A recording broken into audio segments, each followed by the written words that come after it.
Shalom. Bagaimana kabarnya? Luar biasa. Ya, Tuhan. Ya, saya percaya kita adalah orang-orang yang luar biasa. Sebab kita adalah umat-umat pemenang. Ya, umat-umat pilihan yang beberapa minggu yang lalu kita sudah bahas bersama. Dan saya percaya ketika kita menjadi umat-umat pemenang, kita juga akan tampil menjadi anak-anak terang.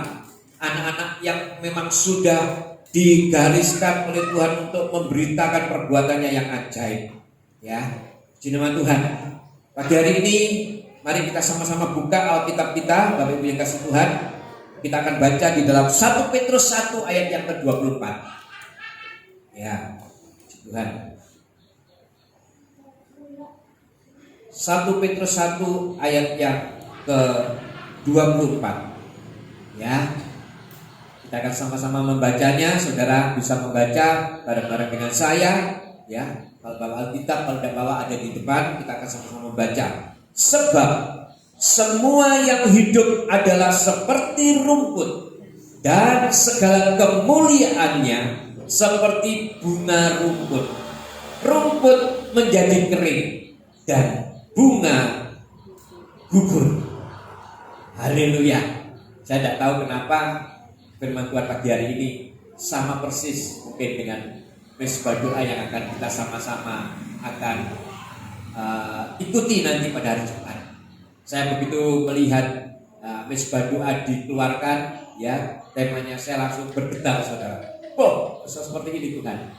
Tapi tidak apa-apa, ini berarti ada pesan Tuhan yang luar biasa yang harus kita bersama-sama cermati, saudara. Sebab saya percaya bahwa setiap kita adalah orang-orang yang memang Tuhan izinkan ada di zaman ini, di saat pandemi ini, dengan situasi seperti ini, ya, Tuhan izinkan itu terjadi. Dan saya percaya setiap kita akan menjadi orang-orang yang memang tampil beda. Sebab kita ini adalah umat-umat pilihan Tuhan. Saya mau kita semua melihat satu realita yang terjadi di bawah kolong langit, atau kalau saya katakan di bumi ini, ya, sebelum tentunya Tuhan Yesus datang, ya saudara. Sebelum Tuhan Yesus datang, ya, yang sudah ditulis dan yang sedang terjadi di Alkitab, yaitu tentang kehidupan dari semua yang hidup. Ya, saudara dan saya adalah orang-orang yang hidup. Amin. Saudara, dikatakan di dalam ayat ini bahwa kita ini semua adalah yang hidup. Kita semua adalah orang-orang yang diberi kehidupan oleh Tuhan. Nah, saya tidak mau membahas apa yang ada di bumi ini semuanya, enggak, saudara. Tapi saya mau membahas satu hal, yaitu tentang saudara dan saya, tentang kehidupan dari semua yang hidup, yaitu saudara dan saya. Saya mau membahasnya ini supaya kita tidak gagal paham tentang bagaimana seharusnya ketika kita mengalami yang namanya kefanaan yang memang harus terjadi ketika Tuhan izinkan kita mengalaminya. Ya, saudara yang dikasih Tuhan, Alkitab ini memang saya katakan buku yang super komplit. Sekali lagi saya mau katakan, ini merupakan satu buku yang sangat-sangat komplit buat setiap kita. Dia menuntun kita, dia memberitahu kepada setiap kita, dia memberikan petunjuk kepada setiap kita. Nah, dan saya mau katakan, apa yang ditulis di dalam Alkitab ini sangatlah dapat dipertanggungjawabkan. Ini merupakan satu pedoman buat setiap kita, Bapak Ibu dikasih Tuhan. Ya, nah, pagi hari ini saya ingin kita semua belajar, karena firman Tuhan berbicara tentang manusia yang hidup, yang mengalami kematian kelak. Saya akan membahasnya ini supaya saudara dan saya mengerti, saudara, ya. Kalau saya ulas kembali di dalam firman Tuhan, di dalam 1 Petrus 1 ayat 24 tadi, dengan sangat jelas mengatakan bahwa semua yang hidup adalah seperti rumput. Saudara tahu rumput? Rumput itu selalu tumbuh, tetapi juga gampang mati. Ya. gampang kering kalau memang waktunya kering, pada saat kering. Jadi umurnya bahkan dikatakan seperti kemuliaannya itu seperti bunga rumput. Yang artinya apa saudara? Gampang hilang, gampang sirna. Kelihatannya luar biasa, kelihatannya membanggakan, tetapi sesungguhnya itu cuma sementara. Nah saudara, saya memperjelas kembali status manusia itu di hadapan Tuhan. Status kita semua di hadapan Tuhan. Status kita ini sebetulnya di dunia ini adalah sementara, tidak lama saudara. Saudara bisa perhatikan beberapa hal yang terjadi, ya, apalagi saat pandemi ini. Banyak hal yang mengejutkan kita. Orang-orang yang masih muda-muda, ya, di bawah 50 tahun, banyak yang dipanggil Tuhan. Mengejutkan sekali. Tetapi sesungguhnya kalau kita mau melihat lebih dalam lagi, memang manusia itu ya seperti itu saudara. Karena manusia itu tidak ada yang abadi.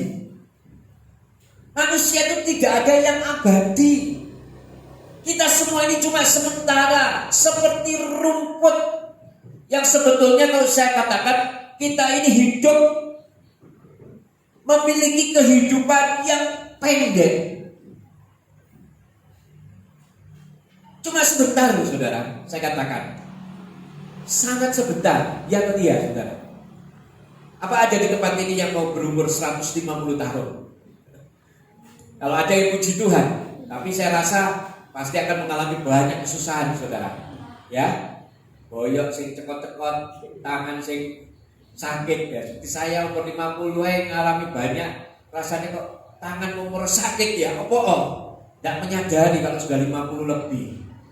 Kepinginnya itu ya gak mengalami hal itu. Tapi ini yang terjadi memang saudara. Makanya kita tidak akan heran. Firman Tuhan juga mengatakan seperti itu saudara. Bahwa kehidupan yang kita miliki itu sesungguhnya cuma sebentar. Sebentar loh saudara. Saya mau ingatkan kembali. Tidak lama. Sebentar. Yang artinya memang kita hidup di dunia ini sementara. Sementara saudara. Tidak lama. Akhir-akhir ini, di waktu pandemi ini, berita-berita kematian itu luar biasa. Seperti tadi saya katakan, ya. Berita kematian itu memang tidak mustahil membuat orang banyak itu menjadi ketakutan. Karena kematian ini terjadi di banyak tempat.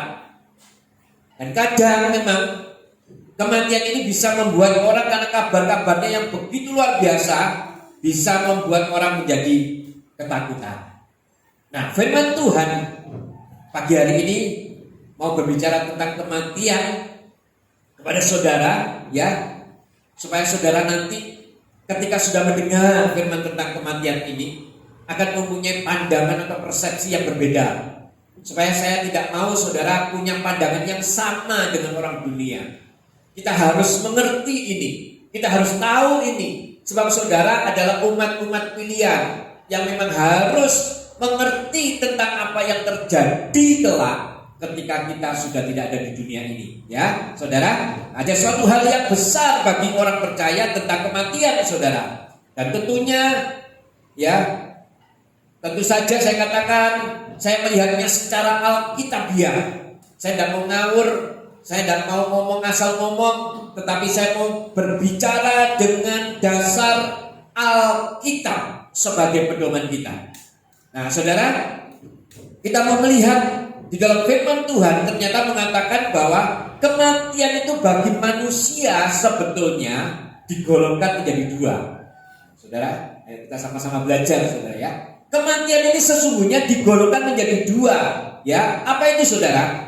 Yang pertama adalah kematian bagi kelompok manusia, ya, yang tidak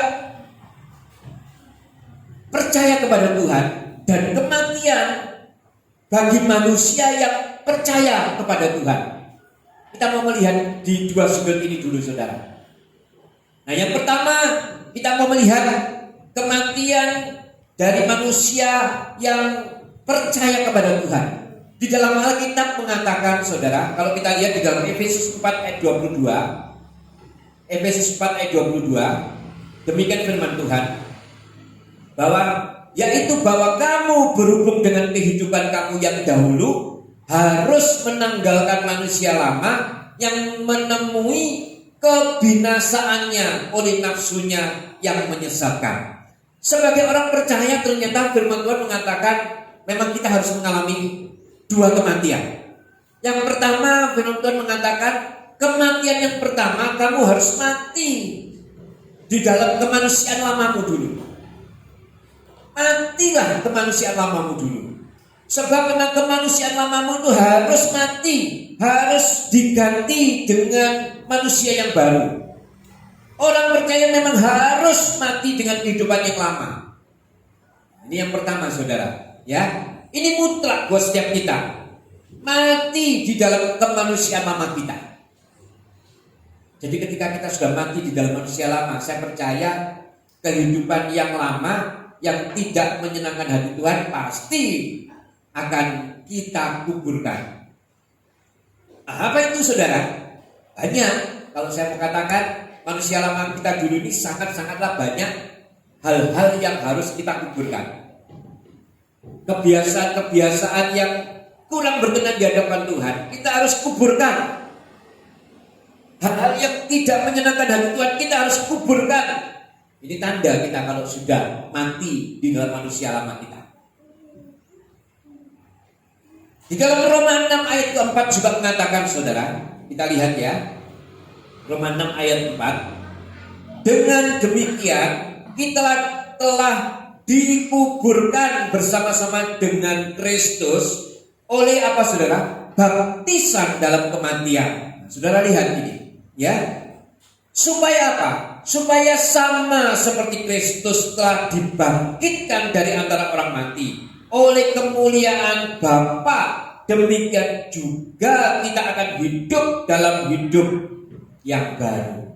Jadi kematian manusia lama itu bagi orang percaya adalah mutlak. Kita tidak bisa disebut sebagai umat pilihan. Kita tidak bisa disebut sebagai orang percaya kalau kita tidak mengalami kematian. Kematian daripada manusia lama kita. Manusia yang memang dulu kurang berkenan di hadapan Tuhan.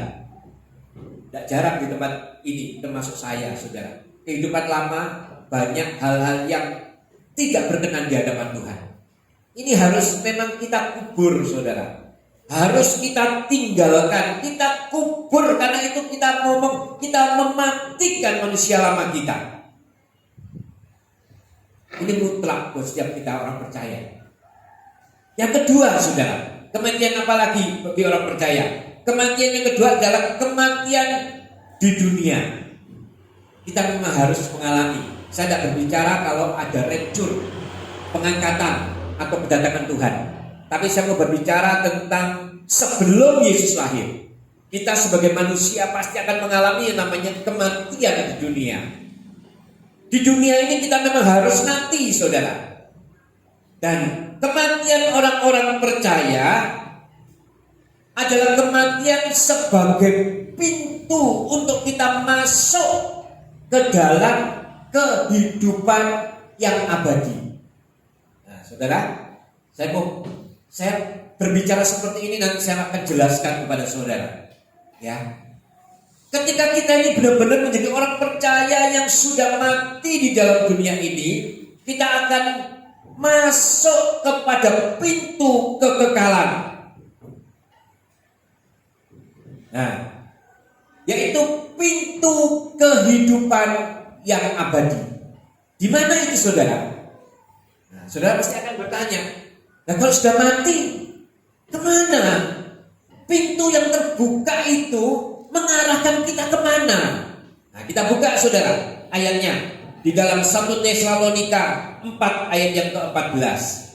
Ya, ini ayat ini pagi hari ini saya berbicara sangat sederhana, tetapi itu pokok buat setiap kita, supaya kita ini benar-benar mengerti. Dan tujuan saya supaya saudara tidak mengalami ketakutan menghadapi kematian. Sebab memang manusia ini akan mati, saudara. Manusia ini akan mengalami yang namanya kematian. Nah, 1 Tesalonika 4 ayat 14 ini mengatakan seperti ini, saudara. Karena jikalau kita percaya pada Yesus telah mati dan telah bangkit, saudara dan saya percaya Yesus sudah mati dan bangkit. Kita sudah percaya, oleh sebab itu kita dikatakan sebagai orang yang percaya. Nah, ketika kita menjadi percaya, dikatakan maka kita percaya juga bahwa mereka yang telah meninggal, orang-orang yang telah meninggal, kelak saudara dan saya pun yang meninggal, ya kan? Dikatakan dalam Yesus tentunya, dikatakan akan dikumpulkan Allah bersama-sama dengan Tuhan. Oh, haleluya. Saudara, katakan seperti ini, saudara. Kalau aku mati, memang aku bersama dengan Tuhan. Aku mati, aku sudah bersama dengan Tuhan. Ini peneguhan buat setiap kita. Makanya kalau orang Kristen atau orang percaya mengatakan, aku les mati nyandi yo, aku les mati kemana ya? Ini gak tepat lagi, saudara. Firman Tuhan ini memberikan petunjuk.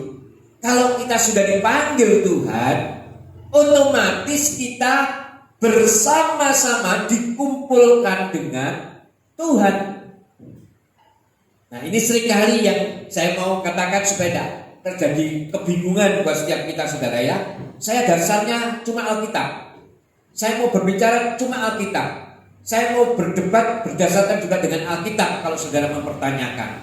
Tetapi ini menjadi satu kebenaran buat setiap kita, karena Alkitab inilah yang sudah menyebutkannya buat setiap kita. Bahwa sesungguhnya berarti kalau orang yang sudah dipanggil Tuhan, sudah bersama-sama dengan Tuhan, dia sudah bersama dengan Tuhan, pantaskah setiap kita masih mengkhawatirkannya? Jadi ketika kita umpamanya, saudara, kita punya orang tua sudah dipanggil Tuhan. Orang tua itu ketika hidup dia percaya kepada Tuhan. Dia mengaku Tuhan sebagai Tuhan dan Juru Selamat, Tuhan Yesus sebagai Tuhan dan Juru Selamat. Ketika dia dipanggil Tuhan, patutkah kita mengkhawatirkannya? Atau bahkan mungkin kita kirimi dia dengan, wah, kita kasih uang, kita bakar-bakar dengan uang. Kalau orang Chinese seperti itu, saudara, dibakar-bakar uang, dikasih mobil Mercy yang dari kertas, dikasih lagi rumah-rumah dari kertas, dibakar katanya untuk mereka. Apakah masih pantas seperti itu? Kalau menurut saudara sudah mengerti kebenaran firman, tentunya itu sudah tidak berguna lagi. Amin, saudara. Apalagi kita ngomong, saya doakan Pak supaya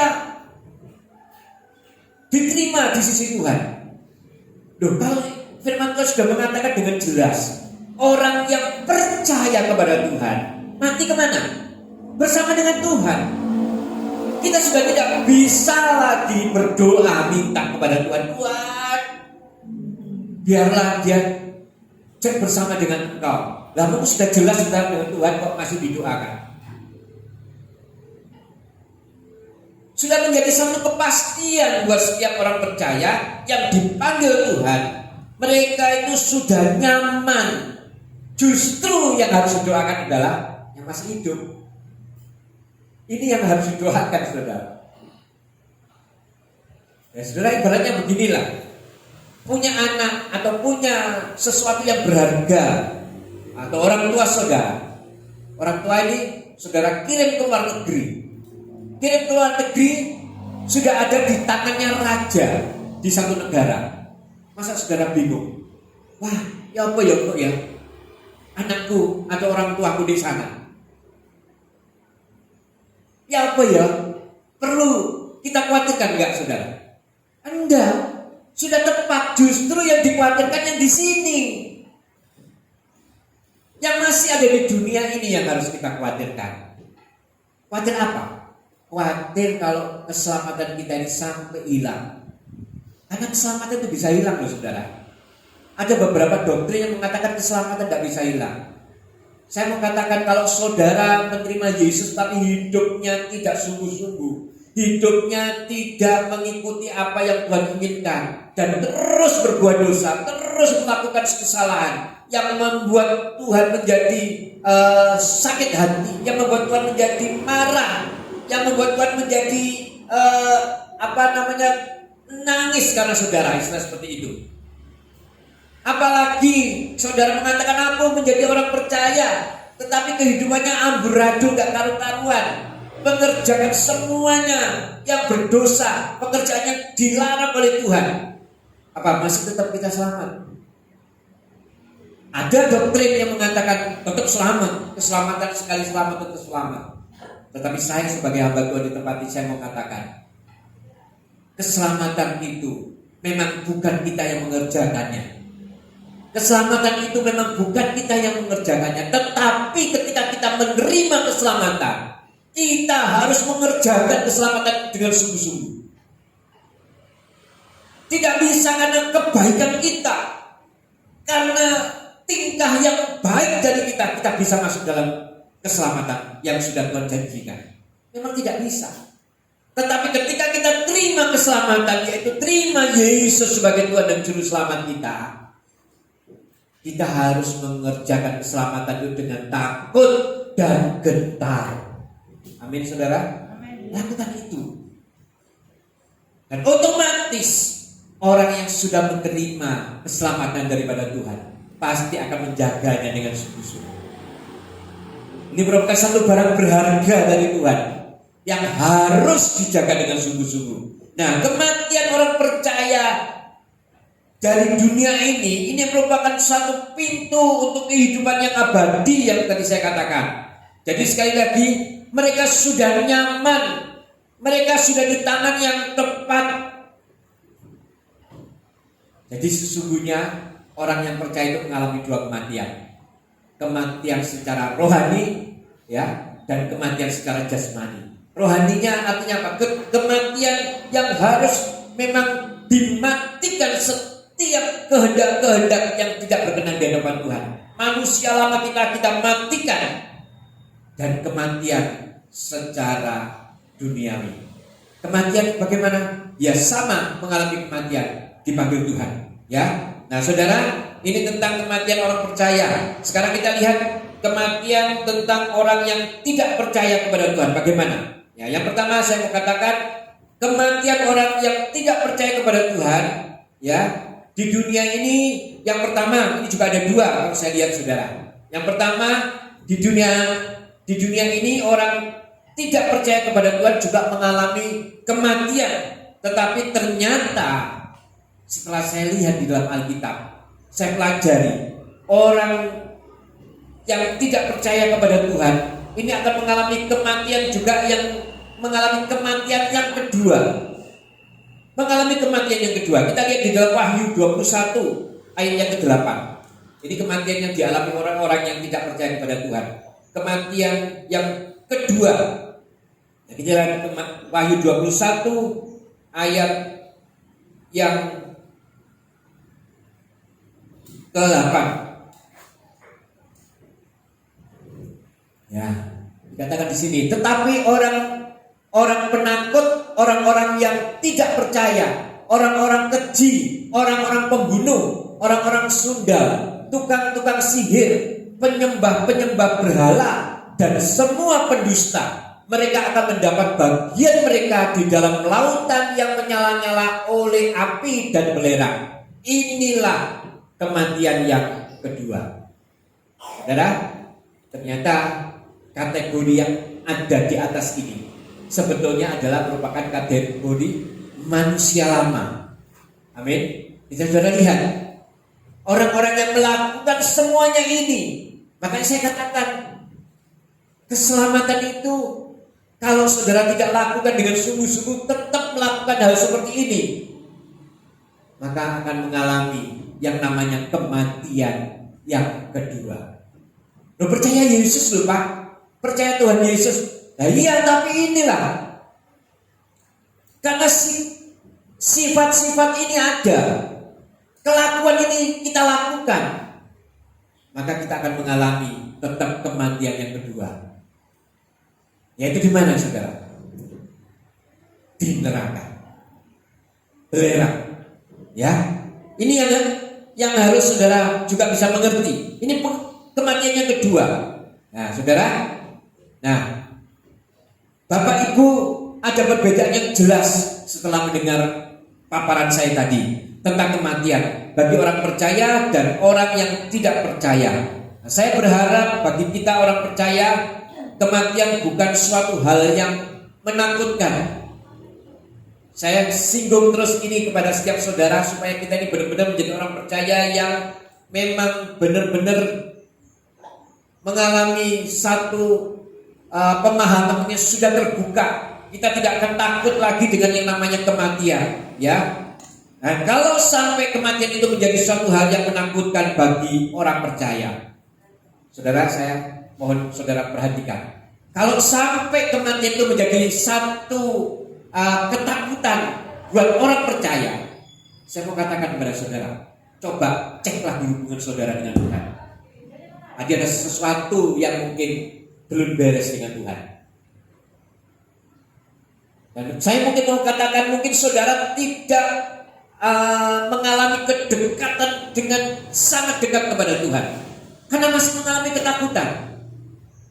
Saya berkata seperti ini bukan berarti saudara harus, wah gitu saya wis takut mati pak. Ya, wes sembarang tak lakono, saya nggak takut mati. Ngapain mau saya menjadi orang percaya kok? Bukan seperti itu saudara.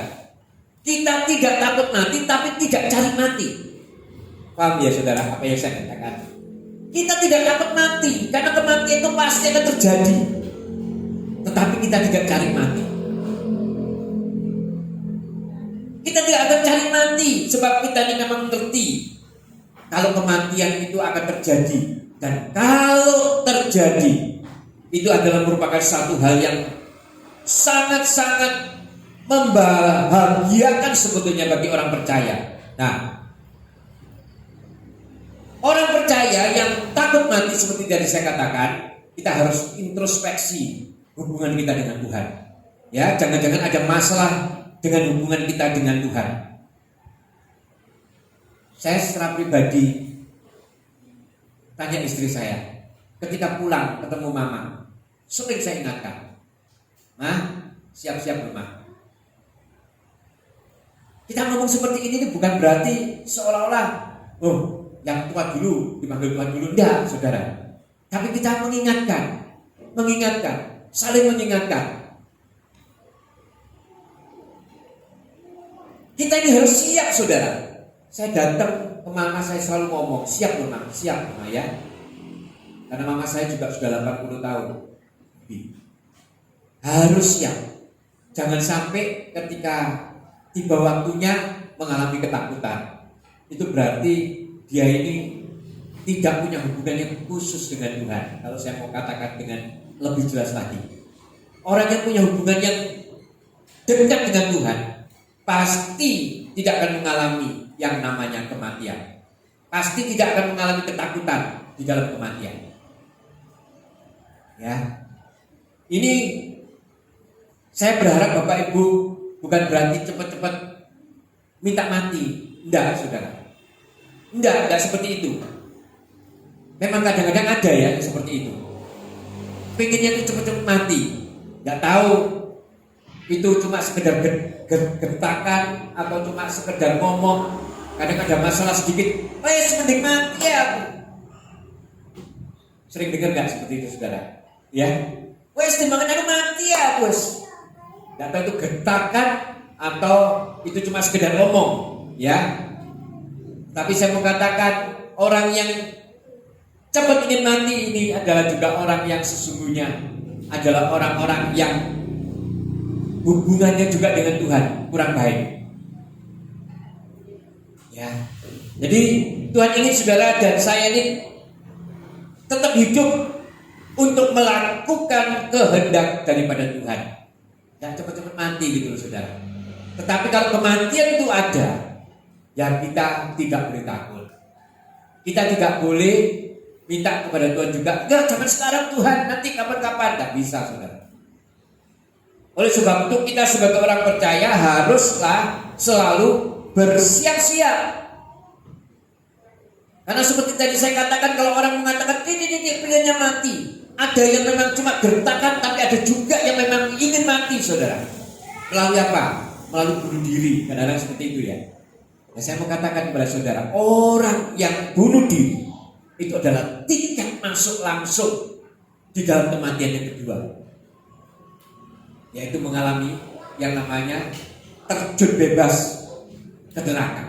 Maka saya katakan kita tidak boleh bunuh diri. Itu adalah merupakan satu pembunuhan, walaupun kita membunuh diri sendiri. Nah, kalau saya lihat di Alkitab itu ada 6 orang, saudara, yang mengalami yang bunuh diri. Saya tidak mau ngomong yang satu Simpson, saya tidak mau ngomong karena ini masih menjadi perdebatan. Karena Simpson pun sebetulnya memang kalau kita lihat kan dia ketika mengalami buta, terus dia mengalami pertobatan, dia mau membunuh lebih banyak lagi, dia juga ikut mati, kan seperti itu. Nanti kan juga dia mengatakan beberapa teolog kalau juga melakukan bunuh diri. Dan saya tidak mau berdebat di itu. Tetapi di Alkitab saya lihat, saya tulis ada 6 orang. Yang pertama Saul. Saul kan juga bunuh diri, saudara. Ya toh? Saul ketika dia sudah menerima pengurapan dari Tuhan. Makanya ini juga peringatan buat kita. Bukan berarti orang yang sudah diurapi Tuhan, kalau tidak menjaga pengurapan dengan baik, maka dia juga akan mengalami nasib yang tragis. Saudara dan saya mengalami pengurapan dari Tuhan, diurapi oleh Tuhan. Saul juga seperti itu, dari suku yang tersisih, yang dimusuhi oleh suku-suku Israel yang lain. Dia diangkat oleh Tuhan, dijadikan raja, tetapi akhir hidupnya tragis. Dia bunuh diri. Ini yang di Alkitab tulis, saudara. Saul.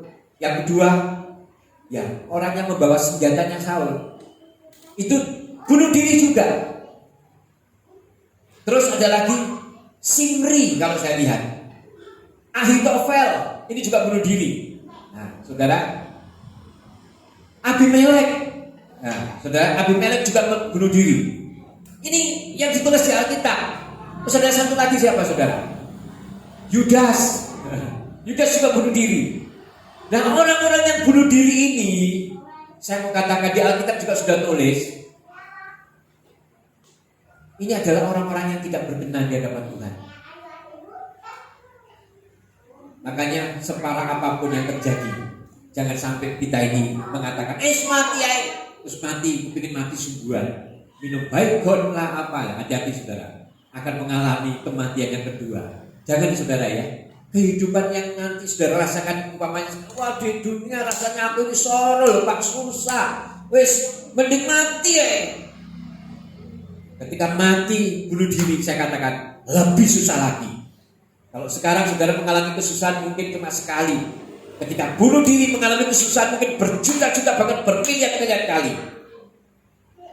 Ini pilihan yang tidak cerdas. Ya, bunuh diri di dalam kekristenan adalah sesuatu yang menjijikkan. Ya, ini yang harus saudara ketahui. Jadi kematian ini saya berharap saudara tahu, tidak sembarangan saudara ya. Bunuh diri itu tiket masuk.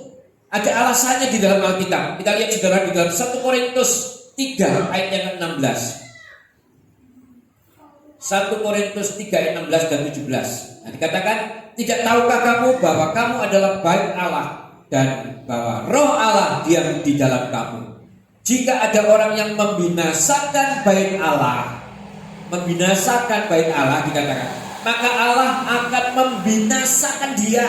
Nah, saudara dan saya adalah bait Allah.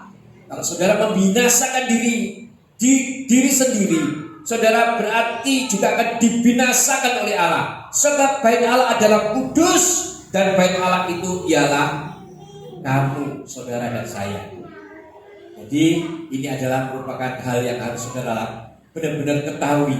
Tidak boleh separah-parahnya hal yang terjadi. Jangan sampai melakukan yang namanya bunuh diri. Ya, walaupun cuma perkataan, juga harus kita benar-benar kontrol dengan baik. Jangan sampai ini terjadi, ya. Jangan sampai ini kita lakukan. Nah, kesimpulannya saudara, saya mau katakan bahwa kematian itu ternyata bisa terjadi kepada siapapun. Kematian tidak bisa ditentukan waktunya. Kematian orang percaya dan orang tidak percaya itu berbeda. Ya, tadi sudah jelas. Berbeda. Nah, orang percaya kematian manusia lamanya memang harus dimatikan dan menjadi manusia yang baru. Terus kematian di dunia yang fana ini untuk menerima kekekalan bersama dengan Bapa di surga. Nah, kematian orang yang tidak percaya menurut Alkitab adalah kematian dunia, saudara. Kematian di neraka yang artinya menerima hukuman untuk selama-lamanya. Kematian yang kedua dari orang yang tidak percaya. Kematian di neraka. Kematian yang menerima hukuman selama-lamanya. Nah, sikap orang percaya, sekali lagi, tidak takut mati tetapi tidak cari mati. Ya, saya pernah mendengar kesaksian, saudara. Ketika orang itu memang sudah mau dipanggil Tuhan, dia kumpulkan semua keluarganya. Memang ini seorang yang sudah melanjut usia. Nah, ini saudara bisa perhatikan ini. Ketika dipanggil semua saudara, anak-anak cucunya semua dipanggil. Semuanya dia minta, ayo nyanyikan aku lagu untuk mengiring. Ya, rasanya memang aku sudah gak kuat. Ayo nyanyikan aku ini. Ya, nyanyi Oh Yerusalem, kota mulia. Dan ketika lagu itu dinyanyikan berulang-ulang, memang yang saya katakan tadi, ini seorang emak, saudara, dipanggil Tuhan. Nah, ini kematian yang luar biasa.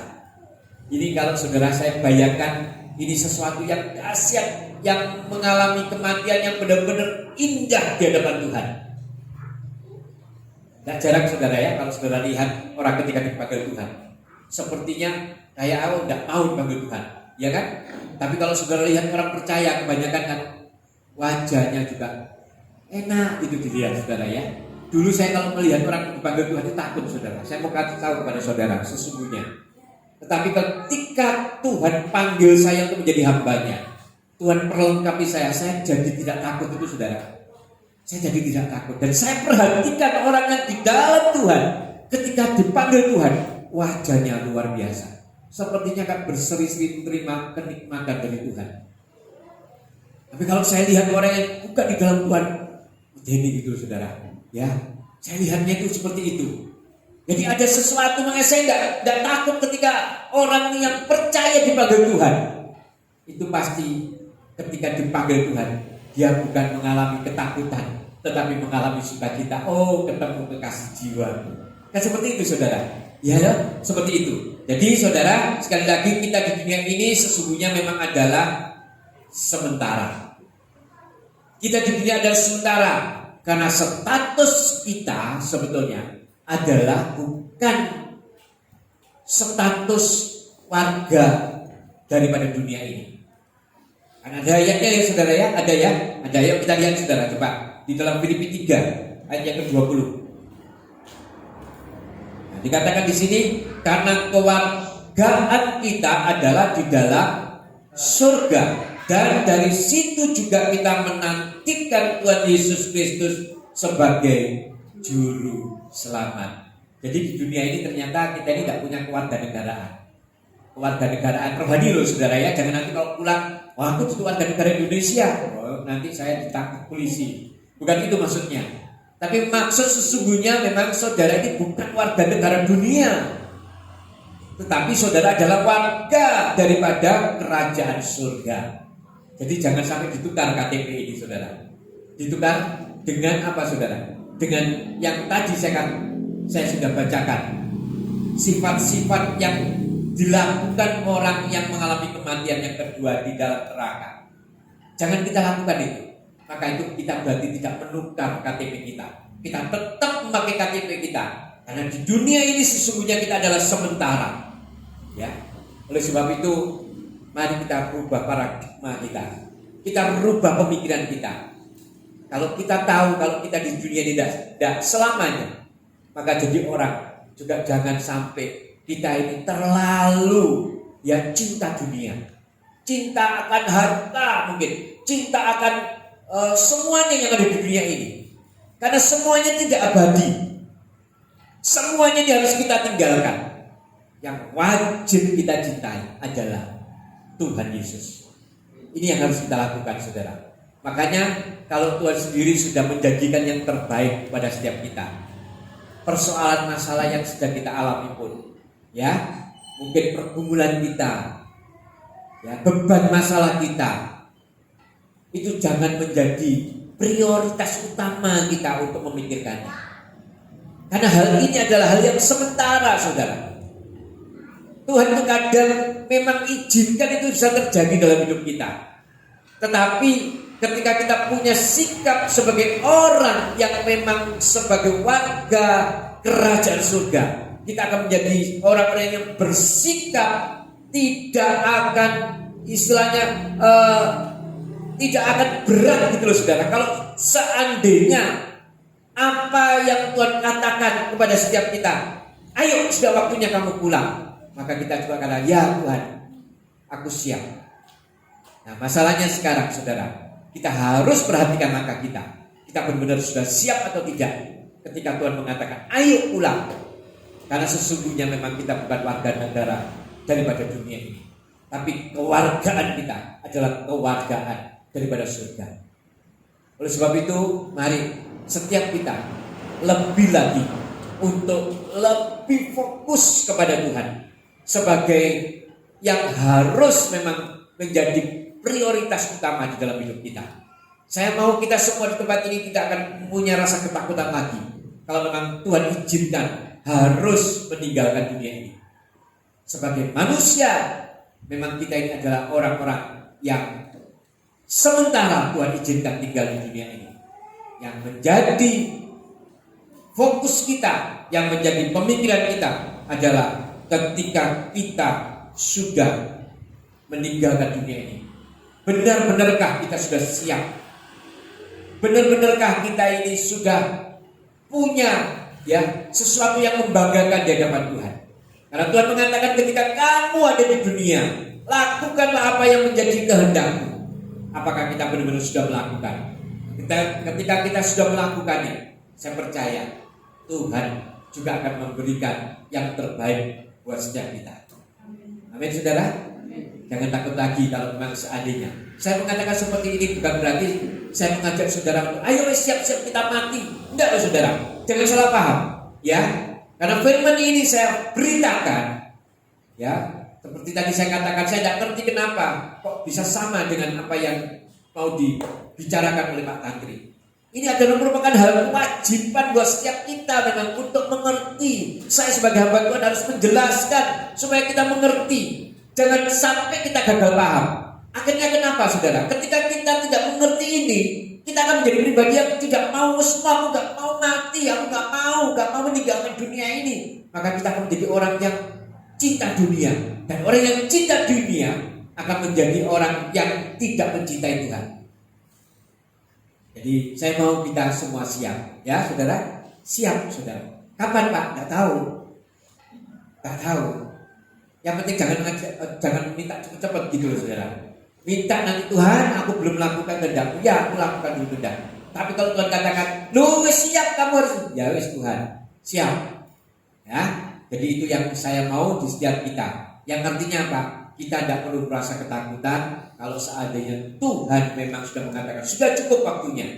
Kita terima kehidupan yang abadi, yang kekal bersama dengan Bapa di surga. Amin. Amin. Di Tuhan, saya tidak berpanjang firman Tuhan. Saya undang pemain musik untuk maju. Kita akan datang kepada Tuhan.